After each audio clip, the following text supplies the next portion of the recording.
class is dedicated in honor of Rabbi Shlomo Farhi. Keep making our community great. Okay, I appreciate it and I'll do my best. Le'ilui nishmat Rachel bat Sophie Shafie, Rabbi David ben Rivka, Shlomo ben Rivka, Rachel bat Yafa, Yvette bat Bahia, Yaakov ben Sarah, Leah bat Mazal, and as well for the Refuah Shlema of Rose Razel Chaya bat Chava, Marco Mordechai ben Jamila, Racheli Chaya bat Yehudit, and Rav Yoshua Yosef Pinto ben Zari by Anonymous. We also have an amazing Refuah Shlema that we're sending out to Rachel bat Masuda by Ilana and Rani Shmuel. And we Be'ezrat Hashem hear good news. And Leilui Nishmat Avraham ben Zarif Sutton, Alava Shalom by Victoria and Joseph A. Sutton. Hazaku Baruch to all of our amazing sponsors. So let's begin. Tonight's class is titled Fight to the Death. And in fact, what we're experiencing when we look at this parsha is literally nothing more than exactly that. I mean, it's a fascinating thing because Moshe tells Korach and his followers, he says to them, listen, I'm happy for you guys to, stand up against me. You want to do this? No problem. Game on, says Moshe, right? No problem. Game on. And what's the game on? What is the challenge that Moshe Rabbeinu issues? He says, whoever would like to stand up against me, no problem. Bring out your ketoret pans. Let's get this game on. If you want to start up with Moshe, you want to play in the kitchen. You think you could stand the heat. Let's go. Bring it. Bring out your ketoret pans. Everyone's going to do it, and you know what? God's going to choose the winner. Now, the interesting thing is, our rabbis tell us that we've already experienced what happens when people who are not supposed to bring ketoret bring ketoret. When did we have that? We already had that with Nadav and Avihu on the very first day of the Mishkan, okay, without any machloket. They didn't come out with a massive machloket, but still, they brought this korban that they were not allowed to bring, and that was enough, and they died. So Moshe is basically saying, you want to play? No problem. Just know that the price is literally death. And somehow, that's not enough. And on some level, it reminds us of the way people act when they get into fights. When they're willing to pay any price. When they're willing to go down with the ship. Sometimes you find people who are unfortunately, stuck in a divorce or whatever, or inheritance, and they're trying to split up property. And what will they do? In order to split or to save or to win the $100,000, they'll spend $200,000 on lawyers. Unbelievable. Where does that come from? How does this idea of fighting to the death work when the whole point of the fight was to stay alive? And the answer is that sometimes when a person gets into the clutches of machloket, they forget the point is to stay alive. They forget the point is to achieve what it was that they started fighting about. And actually right now, at this stage of the game, they'd rather go down with the ship. They'd rather lose everything and not lose the fight. I'd lose everything and not lose the fight. So it's important for us to understand this story because in many ways, this is the great story, if you will, of the Jewish people, okay? The story of Machloket. It's incredibly pertinent to the time that we're about to walk into, which is the 3 weeks and Tisha B'Av, which are all about fights and Machloket and hatred, baseless, etc., etc. So I want to take a look at some of the characters over here, and I want to notice something about these characters together with you tonight. And when we do so, I think we will have learned something not just about Korach and not just about Moshe and Aaron, but rather about the nature of Machloket itself. You think about it. Who is the father of all of the Kohanim? Who's the father of all the Kohanim? Aaron HaKohen. Who is the father, if you will, of Nevuah? Moshe Rabbeinu. Who is the father of Machloket? Korach. Korach is literally the example that's used in the Mishnayot when it comes time to describe what is a machloket which actually was done for ulterior motives, where you were just trying to win something. Who's the example? Korach is the example. So how does this happen? How does this evolve? And maybe if we learn how the original, so to speak, Baal Machloket, how that evolved, we will also learn how to avoid those pitfalls ourselves and not find ourselves at the mercy of the burning fire of machloket. So I would like to share with you a piece of Torah from Rabbi Rosman. Rabbi Rosman from Esha Torah wrote a book about Torah connections. It's a fantastic book. And in the Sefer he writes, he has a beautiful piece. And I'm going to share much of what he says tonight with you all today. He asks the following question. In the Haftarah of this week's parasha, we know that every time we read the Sefer Torah, we read the book of the Torah from the Torah on Shabbat, at the end, we make a separate beracha and then we read the Haftarah. But the Haftarah itself always has some connection between the parasha itself and the Haftarah. And we're supposed to learn some lessons from the fact that we're using this specific piece of the Haftarah in conjunction with the Torah. So the Haftarah is quite an interesting Haftarah. It actually speaks about Shemuel, who was a great Navi, who was one of the leaders of the Jewish people. Okay? And interestingly enough, in his story, what happens to Shemuel? Shemuel is judging the people absolutely with all of his heart, with everything that he's got. And the people come to Shemuel and they say, we want a king. We want a king just like everybody else, like all the other nations have a king. We also want a king. Get us a king. Shemuel goes out and he tries to find them a king, and he gets the king Shaul. And after he gets the king Shaul, he's not still accepted by everybody. Not everyone has accepted him. They still want to see if he's able to win over their enemy called the Ammonites. Okay? At that time, so you have some of the people saying yes, some of the people saying no. Shemuel has no comment. After Shaul wins the war, and now everybody accepts him as the king, that's where our Haftarah begins. And Shemuel says, after Shaul was taken as the king, the undisputed king, he says to the people, Hineni anu bi neged Ammonai. I want you all to answer me in front of God. Et shor mi lakachti. Did I take a donkey from anybody? Did I take an ox from anybody? Vet mi ashakti, et mi ratzoti. Is there anyone that I took advantage of? Mi ad mi lakachti kofer. Did I take a bribe? Vayomeru, and the entire people answer, Lo ashaktanu, velo ratzotanu, velo lakachta mi adish miuma. As a people, all the Jewish people answer, you never took anything from anybody. You never did anyone wrong. Vayomer aleim, and Shemuel says to them, Ed Ammonai bachem, Hashem is your witness. Ve'ed meshicho hayom, and the king, the anointed king is your witness. Ki lo masatem biyadi me'uma. You didn't find anything wrong with me? And everybody answers, Vayomer, Ed. We witness it, 100%. Testify. That's what they say. Okay? What is fascinating to note is, he then follows with what seems to be a very strange sentiment, at least in this moment in time. Vayomer Shemuel el ha'am, and Shemuel says to the people, Ammonai asher asa et Moshe ve'et Aharon, God who appointed Moshe and Aaron, ve'asher he'ela et avotechem me'eretz Mitzrayim, and who took you out of Egypt, and then he carries on and says what he needs to say. But that's a very strange opening. The God that appointed Moshe and Aaron. The Levush explains that Shemuel, we know, was as great as Moshe and Aaron. That's what it says. We find that in a pasuk. We say Moshe ve'Aaron b'chanav, right? Shemuel, right? Shmuel b'koresh shemo. Okay. Now we find that there's an equivalence made between the two leaders, Moshe and Aaron and Shemuel. But is that enough to tell us why we read this Haftarah? No. We also find that someone is challenging their leadership. Is that enough to explain? Also not. Something is going on here. What are we supposed to be learning from the connection of the Haftarah to the parasha? And I want to share with you something that I think is absolutely magnificent. This idea that Shemuel brings up, he says, did I take anyone's donkey? That sounds pretty random. I can imagine, I'm the rabbi of the Safra Shul. Please God, one day I'll be 120 years old. The day before I pass away, I'm going to think it's pertinent time. I should retire. Could you imagine me standing up and be like, okay, do I owe anyone a donkey? Right? Did I steal anyone's car? Did I hotwire anyone's Ferrari? right?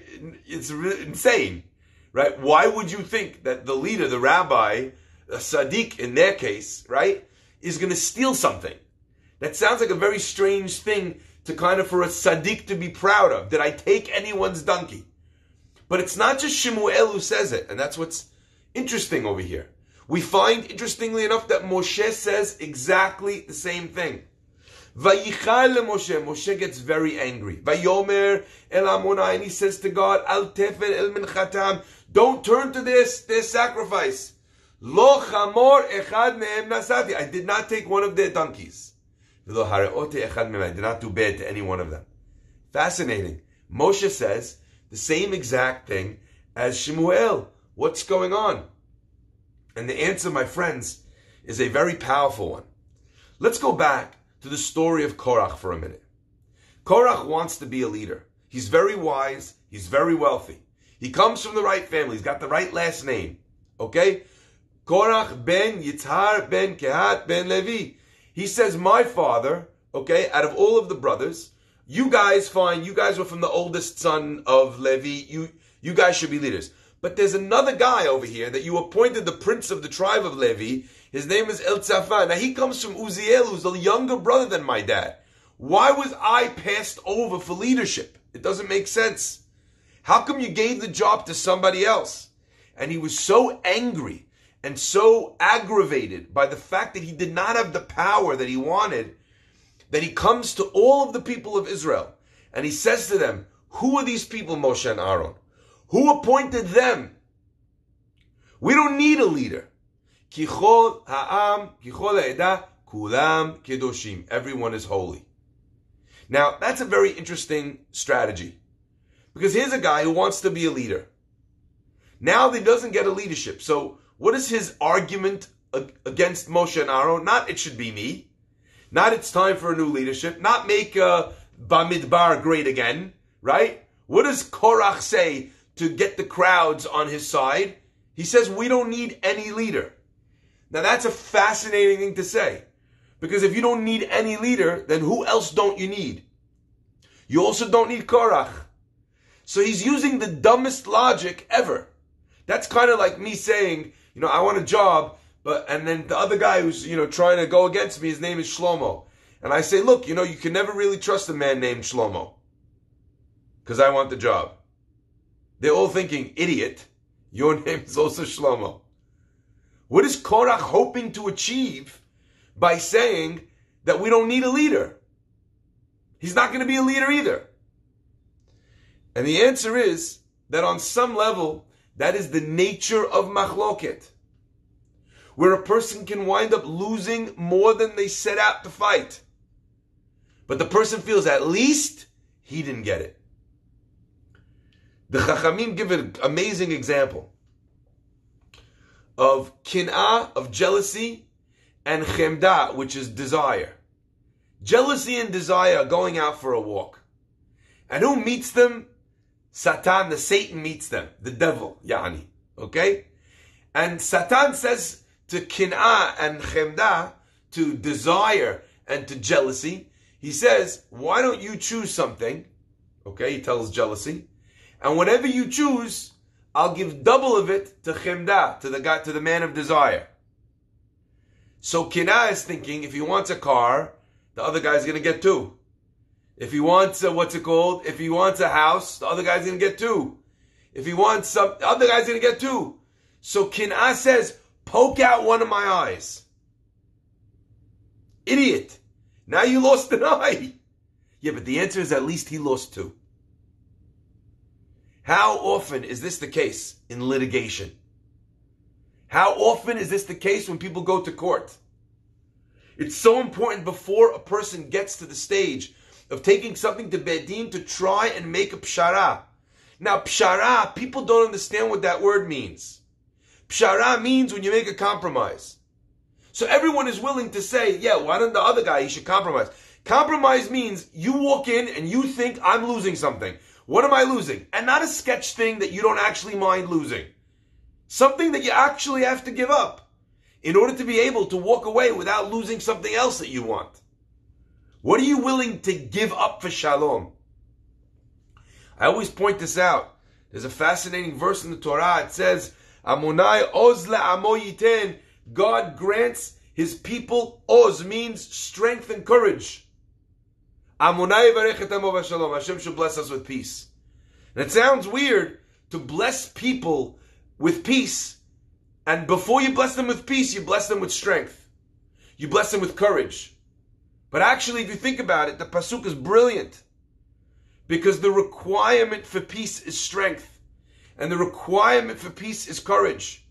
And what are you willing to lose in order to not have machloket? We know that the nature of machloket itself is cloaked and disguised in the word itself. The first letter and the last letter of machloket is mem and taf, met, which means death.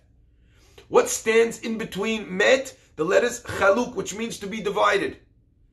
To be divided causes mitah, causes death. Machloket causes fires, causes problems in families, causes businesses to be torn apart. Machloket is a disaster. So what goes on over here? And now we take a look at what Moshe and what Shemuel share in common.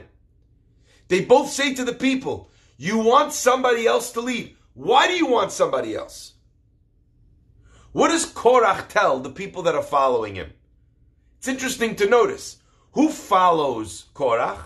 He first goes and Midrash says to all of the firstborn. And he says to them, hey firstborns, you remember when you guys were something? You remember before the Egel? When you guys were supposed to be the ones that were doing the service in the temple? Yeah, who got rid of that? Moshe. Who did he give it to instead? The Levites, his own family. Unbelievable, this guy. Complete nepotism. Not only that, who else does he get to stand with him? He gets the whole tribe of Reuven, along with all of its great scholars. He fools them too. I think as well, there's a residual bad feeling in the tribe of Reuven of also having lost their Bechorah, their firstborn status. So the two of them combine together for this perfect storm and come complain against Moshe. Why are you taking all of this for yourself? Umadua titnaseu al kahal hamonai. Why are you raising yourself up above the people of God? So in the story, what happens is Moshe begs them not to fight. Korach says, no, we're going for gold here. We're taking the whole system down, okay? And in the process, Moshe says, okay, you want to see who was chosen by God? Everyone bring a ketoret in the pan, the korban of the Kohen Gadol, and let's see who God chooses. They know what they're up against, and they're still willing. And Moshe says, please, Hashem, show the people that this is not because of me. I don't want this leadership. If this person, if Korach is wrong and his people are wrong, let the land open up and swallow them. Now that's a very strange expression. Let the land open up and swallow. Why couldn't they just die? And the answer is that we know that of the three most humble people in the world, we have Adam Arishon, we have Avraham Avinu, we have David HaMelech, and we have Moshe. We just read this a couple weeks ago. Ve'aish Moshe, and the man Moshe was Anav Me'od Mikol Ha'adam, greater Mikol Ha'adam. Ha'adam means Avraham, David, Moshe. Moshe was the greatest of the three great. David said, I'm a worm and not a man. What does Avraham say? I am Afar Va'efer. I am dust and I am sand. I am dust and ash. Moshe says, V'anachnu ma, we are nothing. We know a person is always punished measure for measure. So if they said, Moshe, why are you trying to raise yourself up? The only way that they could be punished was to be put beneath, on a lower level than Moshe. The problem was, Moshe didn't consider himself the high priest, the high Navi, the leader of the Jewish people. Moshe considered himself worthless. Mikol ha'adam asher al penei ha'adama. That were on the surface of the earth. The only way they could get just recompense here was for the earth to open them up and then for them to be on a lower level than Moshe considered himself on. Listen to the irony here of a Baal Machloket. When someone is fighting, when someone is a Baal Machloket, they could take the most innocent people in the world and turn them the most guilty. And the crimes that they could suggest of them. It's a fascinating thing. In psychology today, we call this concept projection. Now, what does it mean to project? Korach is saying that Moshe wants leadership for himself. Madua titnaseu. Why are you raising yourself up? Who's the only one here that wants leadership? Korach. When God offers Moshe, he says no. And God begs him and pleads with him and fights with him. And still, at every juncture, Moshe says no. The irony of Korach calling Moshe power hungry. But it's often like that. One parent will suggest that the other parent is selfish and is putting themselves in front of the kids. When meanwhile, what are they doing? They're using the kids as a weapon against the other parent. They're using the child, they're using the guilt fostered in that other parent to stab the other parent. So the person who says that the other one is putting themselves above the child, they use the child as a weapon. Projection. It's the most humble of men that's being accused of being the person who actually is not at all power hungry. And it is the most power hungry man, a man who's willing to die, okay, for what he wants. It's that man that's actually on the flip side making these other recommendations and telling everyone to join him in this fight. Okay. Why do I bring this up? Because, ladies and gentlemen, I think it's a crucial part of understanding you, me, that when people fight against us and they make claims against us, more often than not, it actually has nothing to do with you or me. It's their own baggage. So the reason why most fights escalate out of control is because someone is so hurt, someone is so aggrieved by what somebody else is saying about them, they can't handle the criticism, and they think it cuts them so deep that they need to fight, and then they escalate the fight to the next level. If you could think to yourself, listen, this is this person's own problem. It has nothing to do with me. Just that thought alone, when you're being attacked in a fight, just that thought alone, you're obsessed with money. I'm obsessed with money. Maybe this person he's suffering with some issue with money, so that's why he's kind of throwing that terminology around about me. But it has nothing to do with me. And therefore, when someone yells at you their problems, do you feel compelled to respond? There's a great line that says, I think the line goes, methinks the lady doth protest too much. Sometimes when a person is so eager and anxious to defend themselves, you know what everybody else hears? Why you even, like if someone said to me, Shlomo, you're not as great a rabbi as you think you are, maybe that's hurtful. But if someone said to me, Shlomo, you're not Jewish, I'm not that's not a thing I need to respond to. I know I'm Jewish. Do you see what I'm saying? It's only when something gets under our skin where we actually agree with the person a little bit that we feel the need to vociferously argue back. So ask yourself, do I agree with what's being said about me? If not, why am I fighting so hard? Just say, okay, yes, I'm not Jewish, and I'm a leech, and I'm a narcissist, and I hate the children that I love, and whatever you like. Yes, okay. Don't engage. Korach's escalation cost such an unbelievable price. He fought to the death because you know what? What he saw in himself, his power-hungry nature, he projected onto Moshe. And he said, this guy who's got it all, I can see in him, he's power-hungry. I can see in him, this person loses his temper. This person is jealous. This person has an anger issue. When they're really calling the kettle black. It's the pot, calling the kettle black. Now we look back and we begin to understand.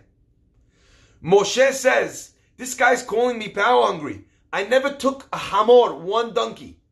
The commentators ask, like I asked before, why is that a big deal? You're not supposed to steal donkeys, Moshe. Why are you proud of that? And they say that no, Moshe was someone who was working for the community. Let's say, as an example, I need to travel somewhere for the synagogue. The halacha is that I'm allowed to put such a journey on the Uber account of the synagogue. If you're traveling for your business, you're allowed to put that taxi ride, that train ride, that bus ride on the tab of the business because it was for the business.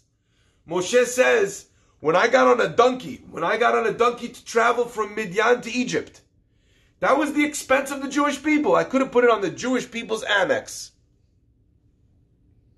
But I didn't. When I had to take out the bones of Yosef, whose responsibility was it to take out the bones of Yosef? The collective of the Jewish people. Who wound up taking them out? Only Moshe Rabbeinu. Moshe said, I had a right to demand a donkey. I didn't.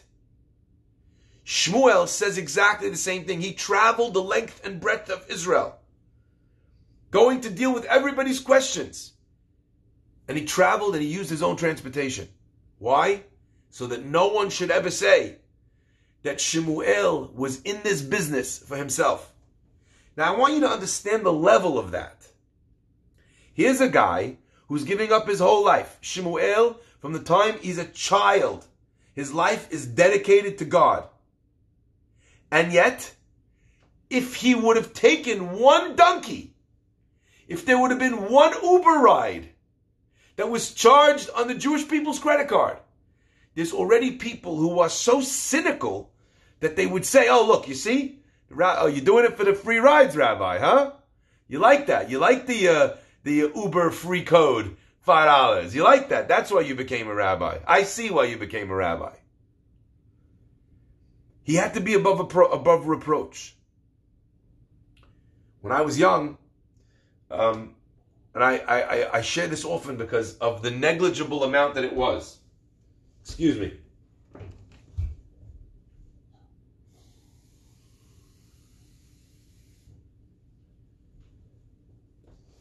Please say amen because it is live. Baruch atah Adonai Eloheinu melech haolam shehakol niyeh b'dbaro. When I was a young man many moons ago, I went to the from my house to the pizza shop, Jerusalem 2 on Norwood Avenue. Some of you will remember that pizza shop. At the time, it was owned by the Cohen family. He was a chazan in the Hathaway synagogue. Now, you need to understand, back at that time, I was living in the Hathaway synagogue. So our upstairs neighbors were the Cohens, and they owned the pizza shop. I walked into the pizza shop, and I ordered, like Uncle Moshe told me, 1 slice of pizza. The guy gave me a slice of pizza. I reach into my pocket to pay. I don't have the money. I thought I had my wallet with me. I don't have my wallet with me. At the time, just so you guys understand how long ago this was, a slice of pizza in Jerusalem 2 on Norwood Avenue was 85 cents. Some of the people are thinking he's a liar. There was no way that pizza ever cost. Zach, I'm telling you, it's the truth. 85 cents pizza was. I say to them, I'm so sorry, I forgot. The guy's like, we're neighbors, we're friends, you know. Big deal, it's all right, don't worry about it. Thank you so much, I can't believe it, it's so nice. The guy's like, stop making a big deal, 85 cents. I go home. I walk in and I say to my dad, Abba, I just went to the pizza shop and I left my wallet at home. And it was so nice of the Cohen family. The guy saw I forgot my money. He gave me the 85 cents for the slice for free. Okay? Amazingness. It's amazing. I shudder every time I think of this. Okay? I shudder. I can see as well, some of the people even remember, Fred is saying here that was in the late 80s and the son's name was Benny. I like how you also said nice people. That's great. Okay? 85 cents he gave me. My father said, Shlomo. He put me in the car. I said, where are we going? He said, we're going to the pizza shop. I said, why? He goes, to pay the guy 85 cents. I said, he said it was okay. He said it's not a big deal. He kept yelling at me that it wasn't a big deal. It was so nice of him. Why are you going to Dad, you know when kids are like, Dad, why you gotta ruin everything? You know what I mean? Like, why you gotta... Puts me in the car, gives me 85 cents. I walk in, I pay it. The guy says, what are you doing? I told you. I go back in the car. I said, but the guy yelled at me. Why do you make such a big deal out of it? Listen to what my father said. My father said, I am in charge of the kashrut, the JSOR in Deal, New Jersey. Let no one say that I got anything from anybody, that I'm giving anybody special treatment. Listen to the words of Shemuel now. Okay? Did I take anything from anyone? Umiyadmi lakachti kofer. Who gave me a bribe? Ve'alim enai, and I will turn my eye if I don't see the mashgiach opening the door. If I don't see the right thing. Ve'ashiv lachem. I will return that 85 cents to you, Shemuel says. Both Moshe and Shemuel make the same claim. And their claim is, I gained nothing from this job. This was completely about service. It was not about It was not about selfishness. So how could you claim that there was any element of power hungry, of some drive to be well known? It cannot be that that's the case. Why? Why? Because look, if I was selfish, wouldn't I have taken something? Wouldn't I have taken something from my selfish efforts? I'd like to add to this, because it's a fascinating piece. Okay? If you look, when does Shemuel make this whole speech? Did I take anything? Did I rob something? He doesn't say it now. He complains against them that you chose another king. Why did you choose another leader? When does he make this speech? Not when Shaul is appointed. No. Because not everyone accepted him yet. After he goes to war, after he wins the people's approval, after his approval rates are better than Biden and Trump combined, according to all news networks. When Shaul is 100% in, then Shemuel says, why did you choose Shaul? What did I do? Did I ever do anything wrong that you felt like you needed a king, you needed someone else? Why does he wait? And the answer is fascinating. I read something about Cham ben Zion Abba Shaul. That one time someone came to him and they said, I wrote a book about Chumash, about Halakha, whatever it was, and I want you to write in the front, I want you to write a letter for me. So I'm going to drop off the book, and please, could you write the letter? The rabbi sits down and he writes the letter. And only after he writes the letter does he open the book. So his student looks at him and says, what are you doing? Why don't you read the book and then write the letter? And the rabbi said something that was genius. He says, if I didn't write the letter and then I read the book, I might not want to write the letter because of the effort it's going to take to write the letter. So what do? I put in the effort already. And that way, if it's not worth the letter, I throw it out. But if it is worth the letter, I have no excuse. I want you to understand how deeply our Chachamim understood the nature of human psychology. How we could choose to believe something because of the way it would obligate us.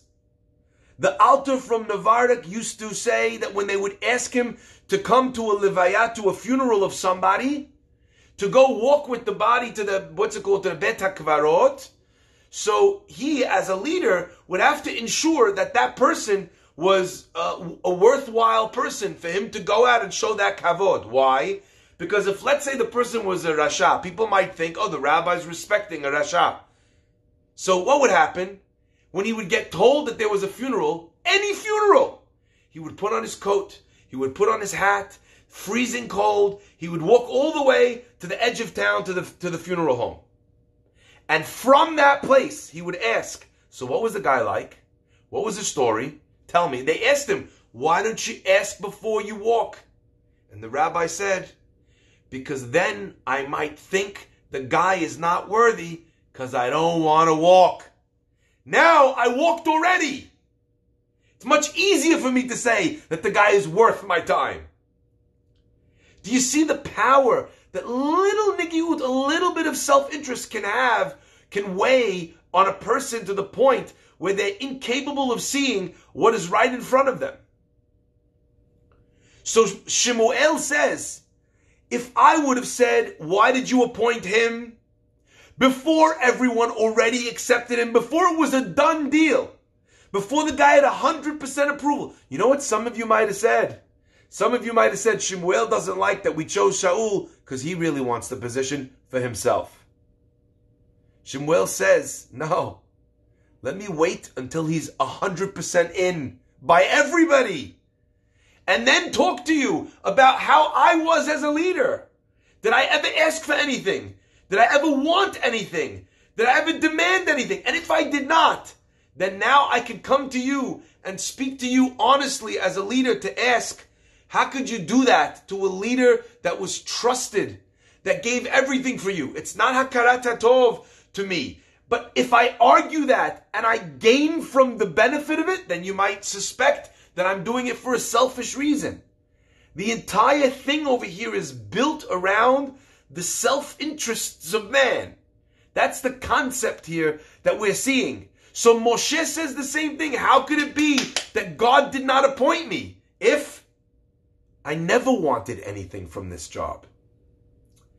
My friends, I want to add to this something magnificent. Okay?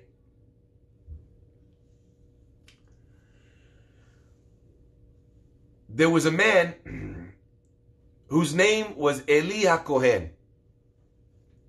Eli HaKohen is famous in Tanakh as being the rabbi of the Kohen Gadol that was there when Hannah came to pray. Hannah walks in, she's praying her guts out. Eli HaKohen thinks that she's a shikor. He says that she's a shikor. She says, no, it's not shikor, it's kishera, right? What's going on? Or kisara, whichever one. I'm praying for my son. I'm crying because I'm desperate for my child. He blesses her with a child. At the age of 2, she promised that she would give this child over to God for instruction, for a life full of holiness, an eternal Nazir. She comes all the way back. Shemuel's 2 years old, incredibly gifted boy, very wise. So his father says, we have these korbanot. Someone go get a kohen because it's time to do the slaughtering of the korbanot. Shemuel says, why do you need a kohen? All you need is a Yisrael, because shechita, to do the slaughtering in the temple, you don't need a kohen. It's only the avodah that comes after that. Kibul dama, accepting the blood, spreading the things, doing all the other parts of the korban. But the shechita, kishera bezar. Eli HaKohen comes out and says, actually, where do you know that from? Shemuel tells him the derasha, 2-year-old boy.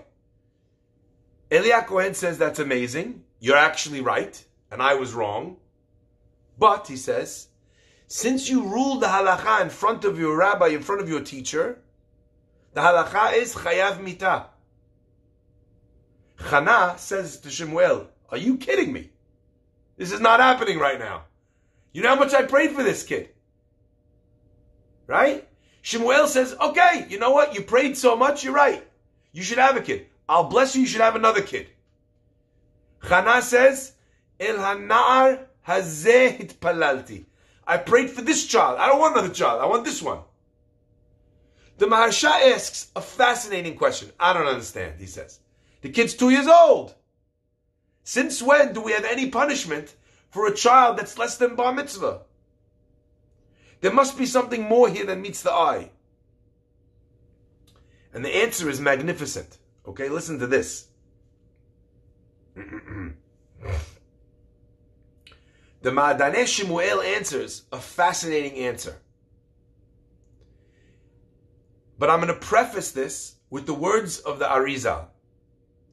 The Arizal teaches us that Shemuel, we know from the Gemara, already tells us that Shemuel was a grandson of Korach, a great, great, great descendant of Korach. In fact, that was what threw Korach off, because he saw that in his future he would have a child that was as great as Moshe and Aharon.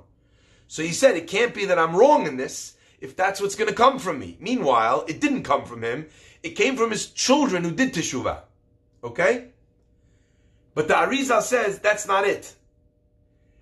Shemuel's job, Shemuel's life, his neshama was a gilgul, was a reincarnation.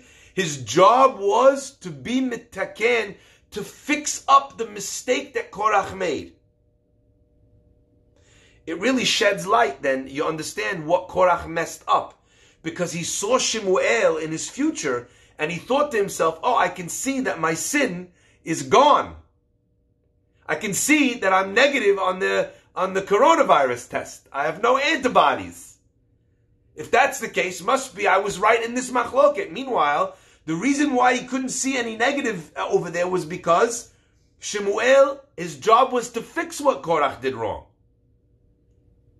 And it is fascinating to note that what does he say? What are the words that he says after he gets everyone to admit that he's a selfless leader? He says, when Hashem appointed Moshe and Aaron, when he said those words, when he lived the life of a selfless leader, not someone who was eager for power, when he gave the criticism to the Jewish people only after Shaul was already appointed and not before to try and wrench the power back into his court, that was a tikkun for Korach, who out of selfishness doubted the veracity of Moshe and Aharon's appointment as the leaders of the Jewish people. But listen to this now. So if Shemuel is the person who's supposed to fix Korach, if Shemuel is a mini do-over for Korach, now you understand. Eli looks at this boy who's 2 years old, granted. He's not saying he's worth the death penalty. What he's saying is the whole point of your existence was to fix Korach's mistake, and look, at 2 years old already, you're contradicting your rabbi. You clearly are not going to fulfill your life's mission. So he says to Chana, let me bless you with another one. Someone that maybe will get the job done. So I don't get it. Was it true or not true? Was Shemuel the right person? Did he fix Korach or not? Did he correct his rabbi like Korach or not? The answer is, he did. But Shemuel's attempt to correct Eli was not a power grab. And how do we know that? Because the duration of his entire life proves it. Not his words, his actions. He actually proves himself to be as selfless as Moshe. Because the words that they use are identical. Did I take a single donkey? Did I harm any one of them? Now we understand why Eli Kohen said that.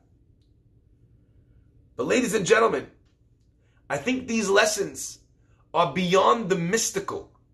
They're beyond Korach and Moshe. And they apply to each and every one of us.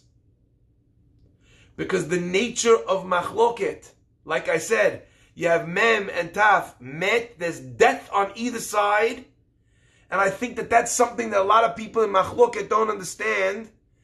They think that engaging in machloket is wrong if you're wrong. So, I'm the right guy. This guy's the Baal Machloket because I'm right. I'm allowed to fight. He's the guy who's arguing because he's wrong. We see over here that the Mem and the Taf are on both sides of the disagreement. The punishment is on both of them. Even the person who's right. Because it doesn't matter that you're right about the thing that you're arguing about. The problem is that you're arguing about it. But this idea of chiluk, of difference between you and me, almost always revolves around the root of the word chiluk, which means separation, is chelek, which means a portion. In almost every machloket, what divides people is people don't feel that they have their piece. I don't mean P-E-A-C-E. I mean piece, a part of. If I don't have my piece, my chaticha, if I don't have my piece, and that can be a piece of land, it can be a piece of honor, it can be a piece of power, It could be a piece of anything that a person is seeking when they're fighting. Because if you don't want something, why are you fighting at all? Rabotai, there was once two men who came to the Or Sameach, Rav Meir Simcha of Dvinsk. And this person said, Rabbi, this guy's a thief. This land is my land. Belongs to me. Other guy says, no, the land belongs to me. They're screaming, land belongs to me, land belongs to me. Rav Meir Simcha says, look, I heard what you said. You said the land belongs to you. You said the land belongs to you. Why don't we ask the land? They're all looking at the rabbi like he's Majnun. What kind of magic mushrooms are you having on your pizza slice? The rabbi leans down to the ground. He puts his ear to the ground. They're all looking at the rabbi. What's going on? They start to think, actually, maybe he stands up, the rabbi, straightens his jacket. He looks them both in the eye. He says, you say the land belongs to you. And you say the land belongs to you. He says, but the land says, you both belong to it. Machloket causes death. What will happen if you engage in this and you don't figure out a way to solve it? Both of you are going to be the property of the earth, buried in its innards, becoming a part of it. Fascinating. That is the nature of machloket. A person needs to run from machloket. It's not enough to not engage, to run from machloket. So how does a person run from machloket? How do you solve it? Because you know what? Everybody in machloket, they say the same thing. Rabbi, I don't want to fight. They keep fighting with me. It's amazing that. Because you ask both of them say they don't want to fight. Meanwhile, they're both fighting.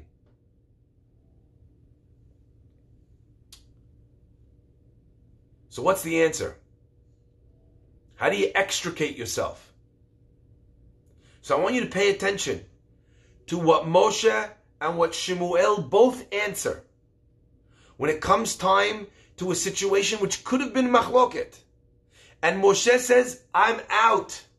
So much so, says the Mishnah in Avot, machloket shu l'shem shamayim, a machloket which is for the sake of heaven, sofo litkayem, will last forever.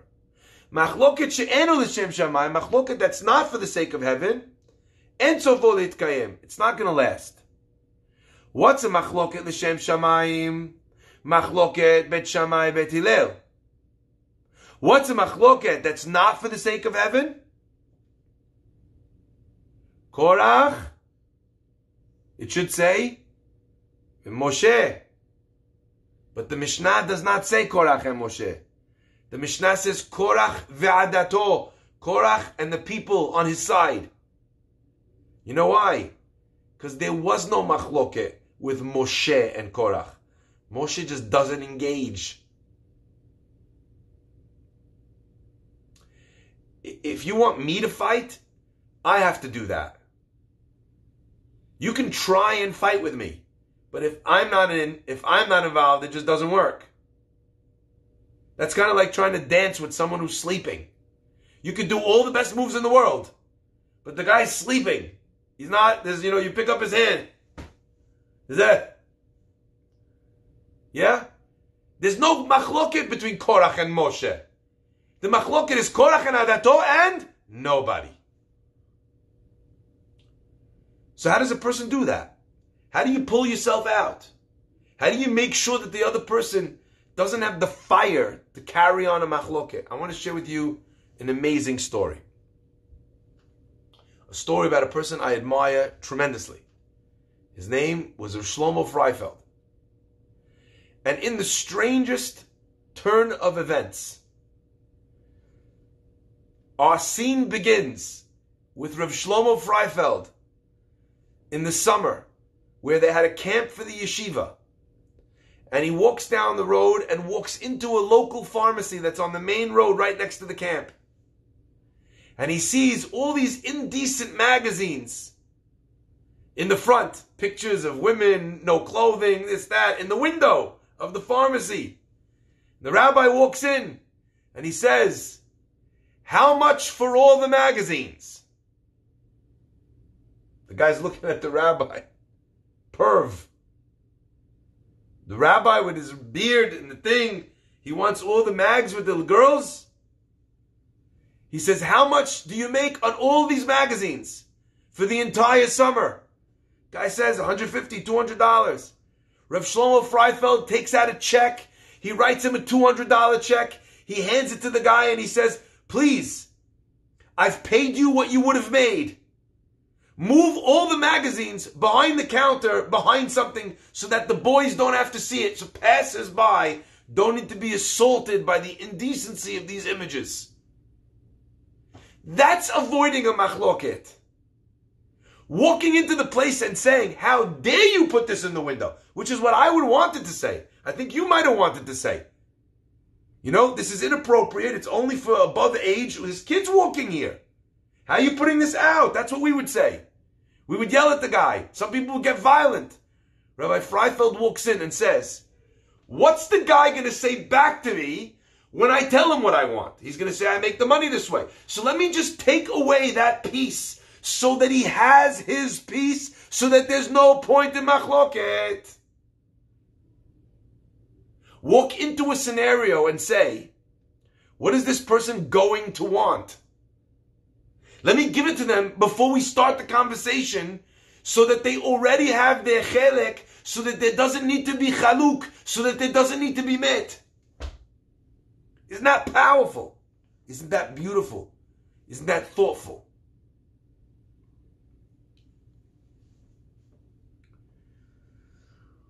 Most often, if I have to advise people about what to do for machloket in their family, in their business, wherever, most often the advice that needs to be given is one of these. Think for yourself. What piece is the other person missing? Sometimes the piece that they're missing is money. Sometimes it doesn't matter how much money you give into, it will never be enough. Because what was the piece that they needed? They needed to win. How can I let them win? What way, what win can I give away so that they'll feel that they don't need to engage in machloket? When Moshe Rabbeinu calls Datan Aviram and they refuse to come, what does Moshe Rabbeinu do? Does he put up signs all around the street saying, Datan Aviram in Cherem? No. He doesn't put them, he doesn't excommunicate them. What does he do? He gets up and he walks to their tent. Is that kavod for Moshe Rabbeinu? No, it's not. But Moshe says, what do these people need? They need to feel like they're important. I'll give it to them. What do I lose? I don't lose anything. Sometimes people don't realize that to give the other person their piece doesn't mean that it's going to cost you yours. But if you won't give them their piece, then they'll make sure that you don't get yours. And that's where machloket thrives. Oftentimes, we're not actually fighting over the same piece at all. One person wants to win, one person wants the kids. One person wants to win, one person just needs the cash because they need to finance their house. The first thing a person has to ask themselves before machloket even starts is, what does this person need? And the minute you're thinking about what person needs, you're ahead of the game, and machloket doesn't get a chance to take root. I want to share with you something magnificent. A story with the Minchat Yitzchak. The Minchat Yitzchak was an unbelievable genius. And at the young age, he was already a teenager. He was already considered a dayan, already a judge. He was brilliant. They were publishing halachic responsa from him when he was in his teens. He finds out that there's this amazing young woman in a town far off, and they do all the checks, etc., and the girl's family accepts the shidduch, and they're going to come and meet. And the way it worked way back when was there wasn't the long dating period. You didn't go bowling, right? Your family sat down on a couch and they said, Rahet. That's how it worked. In Halab, in Iraq, in Poland, in Russia. They married their children off. especially when they were getting married very young, back in the day. Anywho, there's one condition. The condition is that they get to meet, obviously. They have to meet before they get married. Actually, it's a Gemara in Kiddushin, page 42. He goes all the way. He arrives at this place, okay? He sits down with, what's it called? He sits down together with the family, and the girl walks in. And the mother, as soon as she sees the girl walk in, she stands up, she takes her son's hand, the Minchat Yitzchak, she says, let's go, we're going. He says, what do you mean? She says, don't you see? This young woman, she's limping. They didn't tell us that she was a Baal Mum, that she was someone who was disabled. We never agreed to this shidduch based on this. We're out. The young man takes his mother by the hand. He pulls her sitting back down. He says, what are you talking about? We traveled all the way here. Everyone is ready for this wedding. The girl is, so what? So maybe she limps a little. What's the big deal?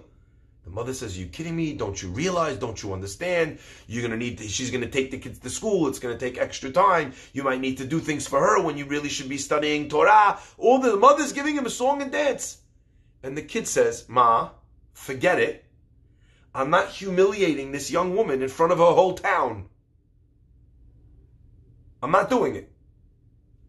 The mother can't convince him. He marries this young woman.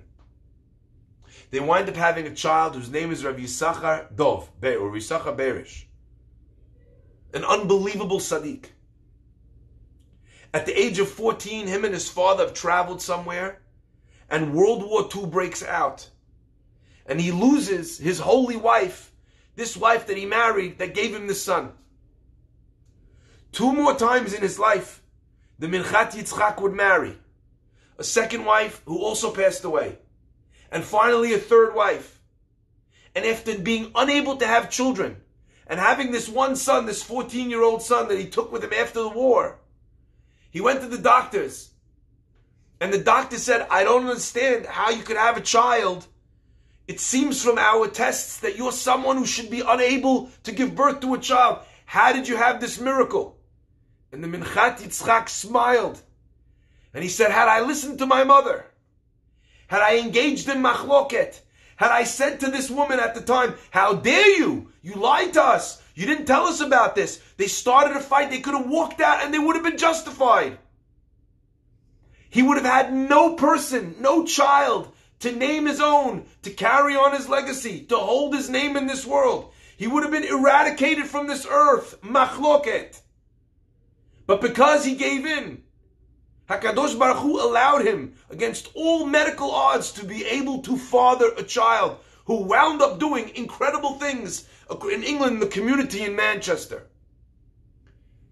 The flip side of machloket causing death is that giving in and not starting the fight, not being willing to get drawn in, being the one that gives in, being the one that forgives, causes life, brings life to the world.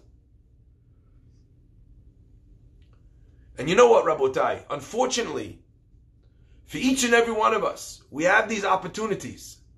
Opportunities not just where we can fight with someone, but where we're in a fight and they've treated us wrong and they've done everything that we feel that they shouldn't have done. Okay? But at the same time, we have a chance to rise above. And that's the story I want to end with you tonight on. And encourage everyone to try and take on board. I'm going to end the Instagram, and then I'm going to restart it, okay? I'm going to end it and restart it. You can join us again, and I'll just share this last point, all right?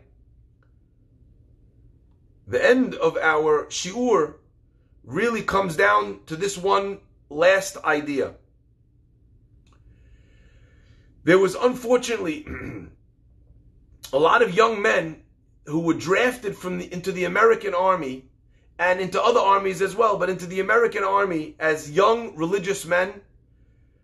And throughout the difficulties of being drafted into the army, many young men who had to go and fight for their countries wound up losing their connection with Judaism. You don't have a synagogue on the battlefield. You don't have a yeshiva. You don't have kosher food. You don't have a mikveh. You can't wear tzitzit, whatever the case was. So there's this one boy, and his name was Milton Kramer. Milton Kramer was drafted to go fight in the war against the Nazis from America. As he's leaving, he goes to the 6th Lubavitcher Rebbe. And he says to him, Rebbe, I'm going off to war. I don't know what's going to be. I don't know if there's a minyan. I don't know what mitzvot I'll be able to do. What should I do? And the Rebbe tells him, take your tefillin with you. He says, where am I putting on tefillin? He says, get up in the morning, first thing in the morning, before roll call, put on your tefillin, and then that will protect you during the day. The guy says, okay. He takes his tefillin bag with him, and he heads off to war. The first night at war, he's in the barracks. He goes to sleep. Everyone is sleeping. He wakes up earlier than than the taps. They play the taps. He gets up, he wraps his tefillin as quickly as he can. He wants to put him on, say Shema, take him off so no one will see him. He doesn't want them to bother him. He doesn't want them to treat him differently. It's very important in the army that everyone feels that you're their brother, that they've got your back, and not that you're different, that you're part of the gang. For them to feel like he was the one Jew boy that was different than all of them was very dangerous. So he gets up 5 o'clock in the morning, he puts on his tefillin, he takes him off, sticks him back in the bed, not a sound is heard. Baruch Hashem, he's got away with it. He says, I could do this. Day number 2. He wakes up at 5 a.m. He gets out of bed, puts on his tefillin, he's about to say Shema. All of a sudden he hears, hey! Look at the Jew boy! What are you doing? They start yelling, screaming, calling him names. And he's just trying to pray. Not bothering anybody, not making a sound. Somebody had seen him the night before. They told everybody, and they waited, and they bullied him, and they made fun of him mercilessly. Someone said to him, how are you putting those straps on? He says, what do you mean? He says, how do you get them over your horns? Everyone's like, ah. Like that's the funniest joke. Well, weeks went by, and the torture, this bullying, the name calling, it didn't stop. But this man, Milton, he had the words of the Rebbe ringing in his ears, and he took the tefillin with him wherever he went. They're traveling, they're running up one of the areas, they jump into a foxhole, all of these guys, and they start, advancing their position, and suddenly they start coming under unbelievably heavy fire. The bullets are whizzing everywhere nonstop. He's hiding like this man, Milton, he's just got, under the thing. And all of a sudden, one of the troops that was in the front, the foxhole in the front, comes running forward, down on his, he jumps into the thing. He's panting out of breath. He says, Milton. He says, yeah. He goes, I just risked my life to run here. He says, what's going on? He says, we're completely surrounded by German soldiers. They've pinned us down. All they need to do is keep firing at us, and eventually every one of us is going to die here today. So he says, okay, so what do you want from me? And the man looks Milton in the eye. And he says, take your boxes, put them on, and pray to your God for us. Maybe your prayers will be heard, because it's a miracle that we need. He's got maybe moments to live. He takes off his tefillin as the bullets of the Germans are whizzing overhead. He puts on his tefillin and he tries his best to focus. And he says, Shema Yisrael, Hashem Elokeinu, Hashem Echad. God is one. There's only one power in the world. He's praying with all of his heart that Hashem should protect him and his band of brothers that are there on that exposed hill. He finishes praying. He comes out of this reverie, and there's quiet all around him. He doesn't understand what's happened because he's been focused so much, praying so hard. And all he can see is the quiet, somber faces of his band of brothers, of his platoon, looking at him with the deepest respect. He says, what happened? They said, suddenly, from some angle, the American soldiers found where we were and they managed to drive away all the Germans. Your prayers saved our lives. Well, you can imagine that Milton became overnight not the guy, the butt of everybody's joke, but instead he became the platoon hero that they firmly and fervently believed. Atheists and Christians and whatever it might be that made up this group. They firmly believed that it was his prayers that day that saved them. The Rabbi Stefanski, who's hearing this story from Milton, is blown away. He says, wow, that's so special. And Milton says that's not the end of the story. A short while after I retired, after I left the army, my phone is ringing. I go take the phone off the wall, and I say hello, and it's one of my buddies. And the buddy says, this non-Jewish guy says, Milton, could you take out your boxes like you did for us that day and pray for my son? He's not well. And the doctors are saying that he needs some prayers. Maybe you'll be able to pull down another miracle for us from your God on high. And Milton said, and every once in a while the phone would ring. And it would be another member of their platoon, someone who was having trouble with his marriage, or a person who couldn't get a job, or a person who had a problem with his disability payments, or whatever it might be, and he turned his entire group around. What would it have taken for Milton on that day, after being mercilessly bugged and tortured, to say to all of them, you're on your own? You made fun of me for these boxes. You used these to torment me. You want me to use them now for you? And for those of you that are thinking, at least he was praying for himself too. Yeah, but that doesn't answer all the prayers that he did for years and decades afterwards. The Kiddush Hashem that happened when all of them knew what they were doing to him and what they were saying to him and what he could have said and what he could have done. But instead, where he poured his heart out with sincerity, with genuine care and concern. It's Moshe that comes to Korach and he begs, Rav Lachem, please don't do this. Datan Aviram, you think I'm trying to lord it over you? Look, I'm coming to you. I'm down on the ground. I'm bowing to you, begging you. Don't do this. A lot of times we think that the way you end the fight is by fighting fire with fire. You've all heard that statement? Sometimes you have to fight fire with fire. Yeah? I have one question for you. In your entire life, have you ever seen a firefighter come to a fire and take out a lighter and try to fight fire with fire? It doesn't work. It never did. It never will. What can you bring to calm the flames? What can you give the person so they have their chelek, the peace that they needed, so that they don't have to find a reason to be divided from you? That is the power here. May God bless us all with the courage and strength. Adonai Oz la'amo yiten. God should give strength and courage to his people. Adonai yivarech et amo b'shalom. That we should be strong enough to seek that peace, to avoid that fight, to not get drawn in, to not feel like we need to yell. And please God, Be'ezrat Hashem, through the power of that, we will bring life to this world. We will push away all death and descent and decadence and all of the bad things that come from it. And we'll be zocheh once again to Mashiach Sidkenu Merav Yamenu in the third Bet HaMikdash. Merav Yamenu, Amen. Peace out, everyone. Hazaku Baruch. Good to see you all. Sorry again for the ending in Instagram. I apologize for the need to leave and come back again. It's always a little bit difficult. Thank you everyone on Facebook, on Zoom, on Torah Anytime. Hazaku Baruch. Thank you, Charles Towell, for all the great things that you do for our community. Spreading